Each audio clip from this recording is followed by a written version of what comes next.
सर्वोदय नमस्कार बच्चों। मैं उमेश चंद्र शुक्ल नवंबर के छात्रों को कवि नजीर अकबराबादी द्वारा रचित आदमी नामा कविता पढ़ाने जा रहा हूँ।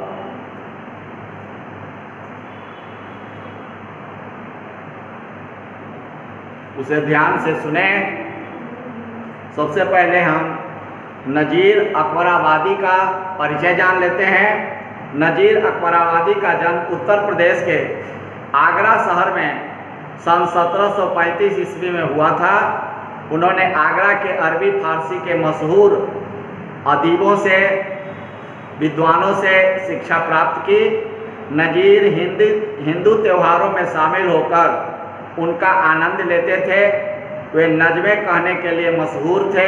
वे आनन फानन में नज़मों को रचकर लोगों को कविता रचकर लोगों को सुना देते थे। उनकी नज़में जन साधारण के मुंह से भी सुनी जा सकती है। उनका देहावसान 1830 में हुआ था। नजीर अपनी रचनाओं में मनोविनोद और ठिठोली करते थे।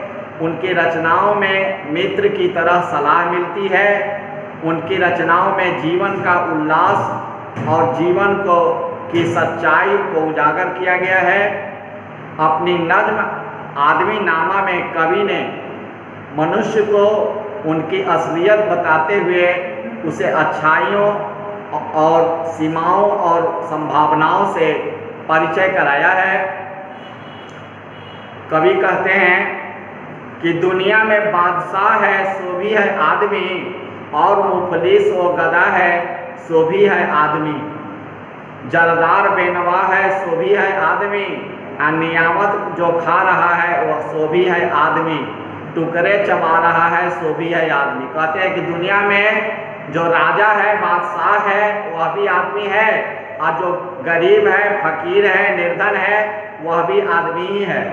जो सिल्क के कामदार वस्त्र पहन रहे हैं वह भी आदमी ही है। जो फटे चित्रे पहन रहे हैं वह भी आदमी ही हैं। जो बड़े अच्छे खोवा मेवा मिष्ठान खाते हैं वह भी आदमी है, और जो सूखी रोटी के टुकड़े चबा रहे हैं वह भी आदमी है। अर्थात उनके कहने का तात्पर्य है कि मनुष्य सब एक मनुष्य है, परंतु सबकी प्रकृति भिन्न भिन्न है। सब आदमी होते हुए भी एक दूसरे से भिन्न हैं, प्रकृति के स्वभाव के हैं। इस कविता में कवि ने मनुष्य के भिन्न भिन्न प्रकृति का चित्रण किया है।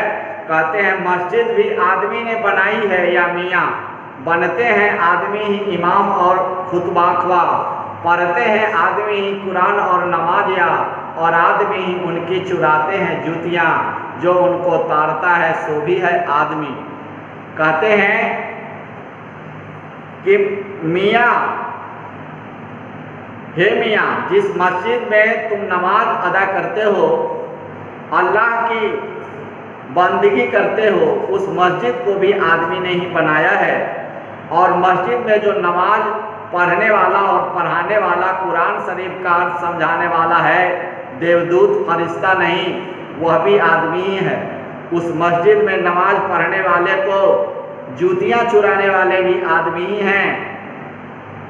और कवि कहते हैं कि सभी मनुष्य मनुष्य हैं, कोई छोटा बड़ा या ऊंच नीच नहीं है। सभी उसी ईश्वर की संतान हैं, सभी आपस में बराबर हैं। उनका कहने का भाव है। तीसरे पंक्ति में कहते हैं आदमी पे जान मारे हैं आदमी, और आदमी पे तेग मारे हैं आदमी। आदमी के लिए अपना जिंदगी कुर्बान आदमी करते हैं, और पगड़ी भी आदमी के उतारे हैं आदमी। चिल्ला के आदमी को पुकारे हैं आदमी, और सुन के दौड़ आते हैं सो भी है आदमी। कहते हैं कि जो प्राण न्यौछावर करते हैं वह भी आदमी हैं। आदमी के पुकार पर जो अधिक प्यार करते हैं वह भी आदमी हैं, और बदला लेने के लिए एक दूसरे को जान लेता है वह भी आदमी है। मुसीबत में पड़े हुए को मदद करने के लिए जो दौड़ता है वह भी आदमी है। आदमियों के स्वभाव भले ही अलग अलग हो, परंतु सभी एक ईश्वर की संतान होने के कारण वे सब बराबर हैं। अगले पंक्ति में कहते हैं, अशराफ और कमीने से ले शाह तो वजीर, ये आदमी ही करते हैं सब कारे दिल वजीर। ये आदमी मुरीद है और आदमी है पीर है, अच्छा भी है आदमी कहाता है और नजीर, और सब में बुरा है वह भी है आदमी। कवि कहता है कि मनुष्य की अच्छाइयों और बुराइयां सीमाओं और संभावनाओं से